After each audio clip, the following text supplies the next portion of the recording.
everyone, today let's start the match of the warriors. The three Roman warriors. Today Rome is the capital of Italy. 2,000 years ago it was the most important city in the world. It was the center of a massive empire that eventually stretched from England to Europe, Greece, North Africa, and Middle East. The empire spread because of the skilled Roman army. For 400 years, its soldiers were the best in the world. That was super ridiculous. Let's just few more minutes. Okay, there. It seems equal. Let's go back to our reading. I've seen it, but no. They were the best in the world. There were so many battles. It took over so much land that 60 million people lived under Roman rule. Training. Most soldiers began serving in their late teens or early 20s. And the new soldiers trained for 4 months. 3 times a month, they practiced marching so they could cover at least 18 miles in 5 hours. The men carried weapons plus enough food for 3 or 4 days. They stored cooking pots, clothes, and camping equipment in packs of poles over the shoulders. This will look like this. Soldiers practiced running with their armor on. They trained in hand-to-hand combat with wooden weapons, twice as heavy as real ones. The men learned how to fight with swords.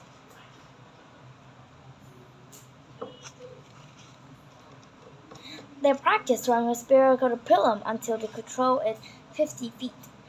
Soldiers also had to learn how to build bridges and forts and dig lots of trenches. The legion.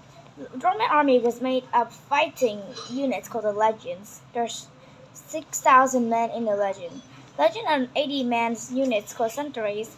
Elite of fears and centuries command the centuries. The Roman soldiers fought in looser formation the Greeks did. This gave them more freedom to move around. When they were attacking casual forts, it's sometimes called a testudo or tortoise formation. Then here, it will look like this. It will look like a big box. Men in the first line stood close together, holding shields in front of them. The soldiers behind them held shields over their heads. The men were just like turtles going into their shells. Battle tactics. A Roman soldier was armed with a shield, heavy throwing spear called pilum, short sword for close fighting. Before a battle began, legionaries stood in rows waiting for a signal to begin fighting. Everyone thought the centurion whacked him on the head with a stick. Roman soldiers were to remain calm and ready, not chatty or afraid. Suddenly the sound of trumpets rang out and soldiers raced forward, hurling their spears. The battle was on. Pilum, throwing spear, the shoulder guard, the body armor, the sword, the tunic made of wool, the leather sandals, the shield, the dagger, the belt that holds the sword and the dagger, the helmet, and that was super nice. You will see yourself like this when you are in Roman century. Hannibal and the Alps. Carthage was a powerful city in North Africa. Beginning in 264 BCE, Rome and Carthage battled for control of 3 islands off the coast of Italy. The Romans felt safe from attack by Carthage because its army would have to go over Alps to get to Italy. The Alps are mountains that run through 8 European countries. By 818 BCE, Hannibal, the great Carthaginian general, led his army over the Alps to Italy for a surprise attack on the Romans. Hannibal began the trip with tens of thousands of soldiers and 37 war elephants. Men and animals suffered through the freezing temperature, enemy attacks, and narrow, slippery trails. Hannibal lost about 20,000 men and almost all the elephants. Hannibal fought battles against the Romans for 16 more years. Although he won some of them, in the end was forced to retreat and return to Carthage.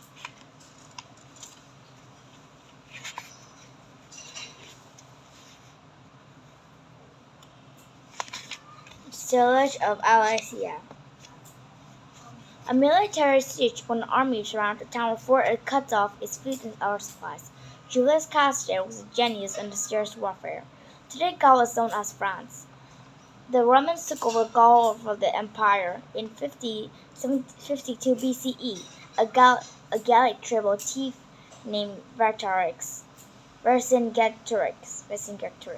rebelled against Roman rule. He and about 80,000 soldiers from the different tribes occupied the hilltop town of Alesia.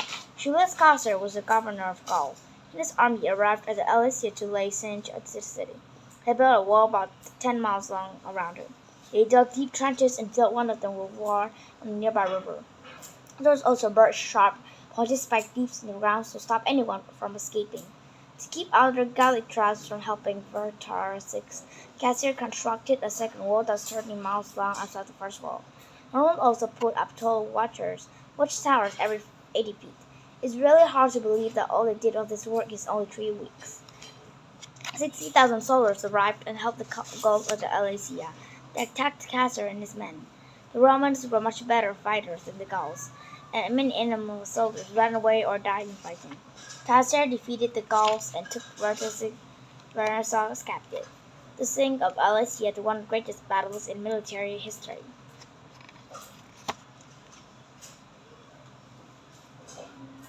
These look so cool. A philosopher emperor. Marcus Aurelius was a famous Roman emperor who ruled from 661 to 880 CE. During his reign, Germanic tribes began to invade Roman territories. Marcus Aurelius led an army into what is now Austria to try to stop them. I thought it was Australia. Is Austria? Okay. The Romans were at the Danube River and saw the enemies massed on the other side. The river was frozen, so the Romans thought they were safe from the attack. The troops had trained their horses across over the icy surfaces. They raced across the ice and surrounded the surprised Romans, who were outnumbered. Marcus ordered his men to get into the huge square and hold their shields overhead their heads for protection. Enemy troops rushed in to attack them. The Romans were so skilled in hand-to-hand combat that they knocked many of the troops' men off their horses and killed or wounded them. When the battle ended, Marcus Aurelius has won.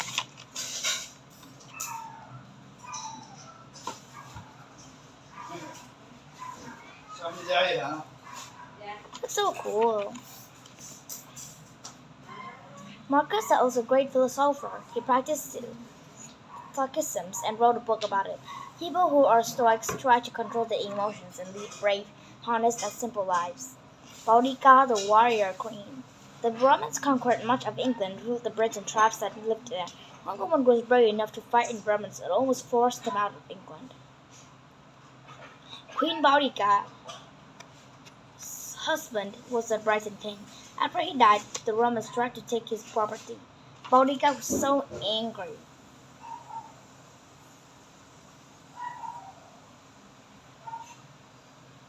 That she convinced all the tribes to rebel against the Roman rule. 61 CE, Boudica gathered an army of about 100,000 Britons to attack and burn cities with strong Roman ties. I thought that between 70,000 and 80,000 people were killed by Boudica's army. In the last battle, Boudica's army greatly outnumbered the Romans. The Romans, however, were much better fighters and killed many Britons in the battle. The Britons tried to flee, but lines of wagons they left near the battlefield cut off their escape routes. Knowing that all was lost, Boudica killed herself rather than be captured.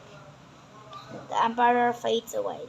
After the year passed, Romans began to lose his power. Rome. Many of his rulers were weak. Germanic tribes invaded Rome and took over parts of the empire. The Roman army didn't get the money or support it needed. It got harder to hire soldiers. In 476 CE, the glorious Roman Empire came to the end.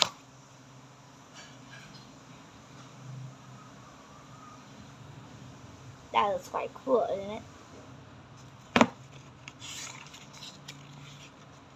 Horace and the Pirates. When Julius Caesar was a young man, he prepared to capture a boat he was on. He asked his family money for family for setting free. Custer laughed at the small amount they wanted. He thought he was worth a lot more. He demanded that the pirate ask for more, and they did. Custer bossed the pirates around and made them listen to him practice his speeches and sing poetry. He drank the games and exercised with them. At night he told them to stop talking so he could sleep. When Custer was freed, he quickly recommended boat, sailed back and arrested all the pirates and put them to death. Chapter 4. The Middle Ages. After Rome had lost its power, the Middle Ages began in Europe. People call this time the Middle Ages because it's between ancient and modern times. It began in 476 CE and lasted for about 1,000 years. During medieval times, kings owned almost all the land. To be safe from attack, they built stone castles surrounded by high walls. Although the rulers were often at war, they built large, powerful armies. Their dual system. Wealthy men who were loyal to the king were called barons. The king gave them the right to use land if they promised to be loyal and fight for him. This is called the feudal system. Barons often built their own castles or manors. Local serfs worked for them. They kept some crops and grew in return for working in the baron. Serfs were usually very poor. They had few rights and usually not enough food to keep them healthy. What they did was try to live in protection with the baron. So many serfs died by the time they were 30 years old. Knights. The knights were almost respected soldiers in the medieval army. They were warriors who wore heavy armor and fought in horseback. Horses, weapons, and armor were very expensive, so knights usually come from families rich enough to afford these things. Training to be a knight. It was rather hard to become a knight. A boy left home when he was 6 or 7.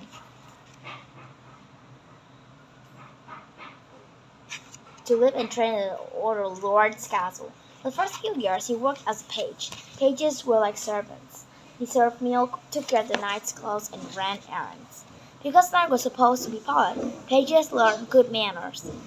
Spitting during a meal or riding a horse indoors was strictly forbidden. They also practiced singing and playing an instrument. They even learned to dance. To feel comfortable with weapons, pages fought with wooden swords and wooden shields.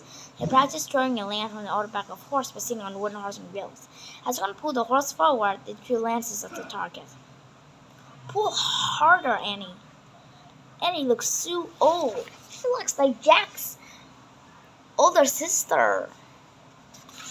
She seems like one. Of course.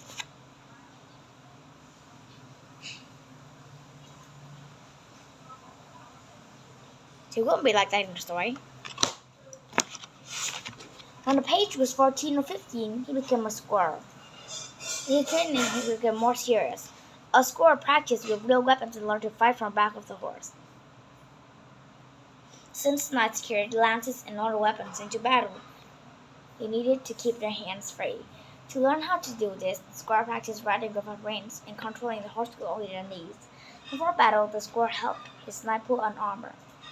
If the battle got too intense, the squire fought alongside their knights. Dubbing ceremony. When the squire was skilled enough, he became a knight. He received his honor by the dubbing ceremony. He went down on his one knee, and he vowed to be loyal to the king. Then the knight or the king himself tapped him on both shoulders with a sword or his hands. The ceremony ended. The new knights received gifts from spurs, weapons, and armor. Everyone celebrated with big feast, which they ate with their hands and a knife. No forks yet. Like that.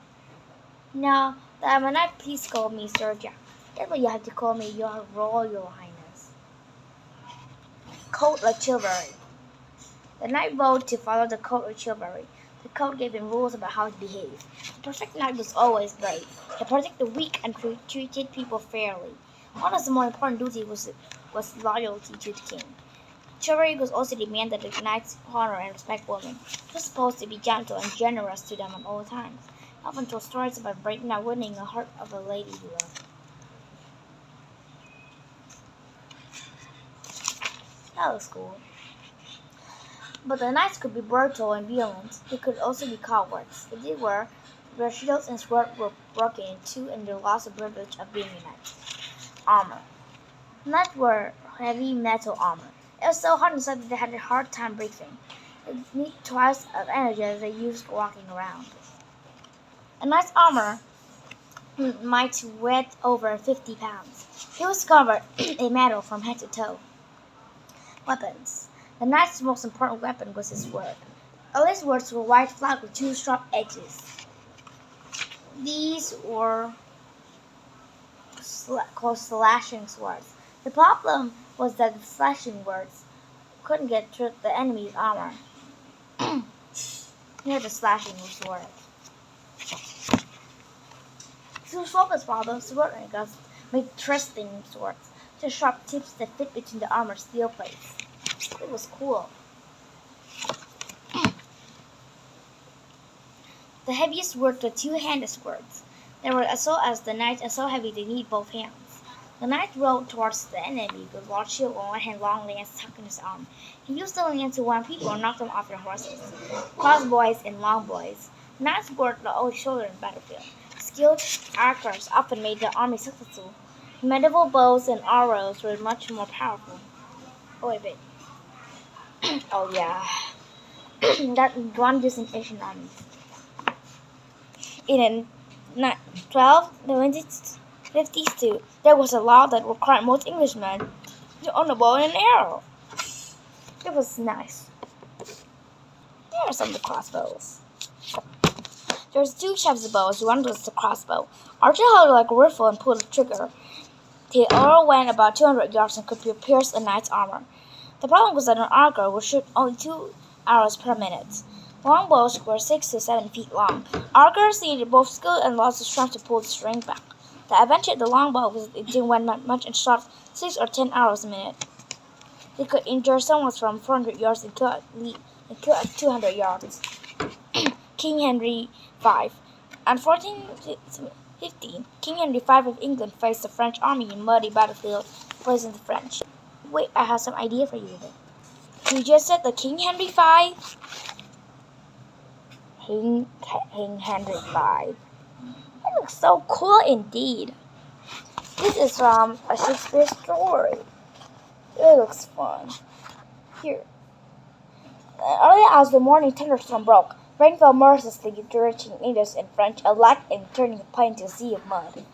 The rain stopped just before dawn, but the sky was still filled with heavy black clouds. See it? And then it was fun of the longbows.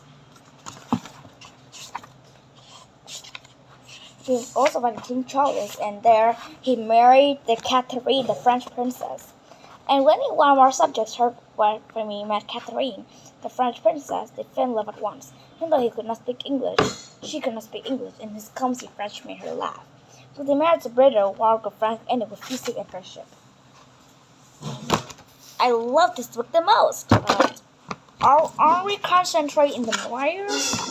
Not in King Henry V, isn't it?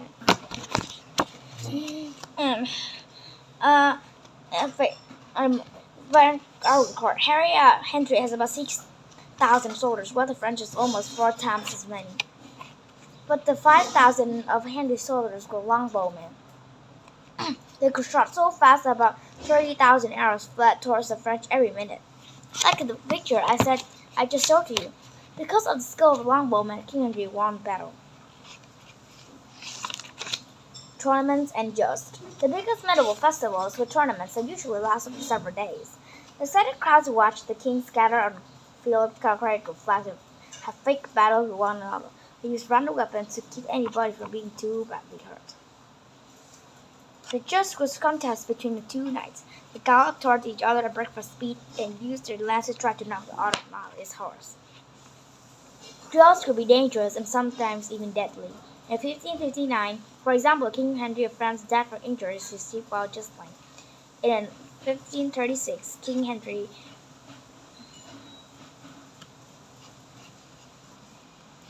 VIII of England was hit so hard in the head that he could not speak for 2 hours. That's the end of Wanting Me today. It's too long, isn't it? See you next time, and bye!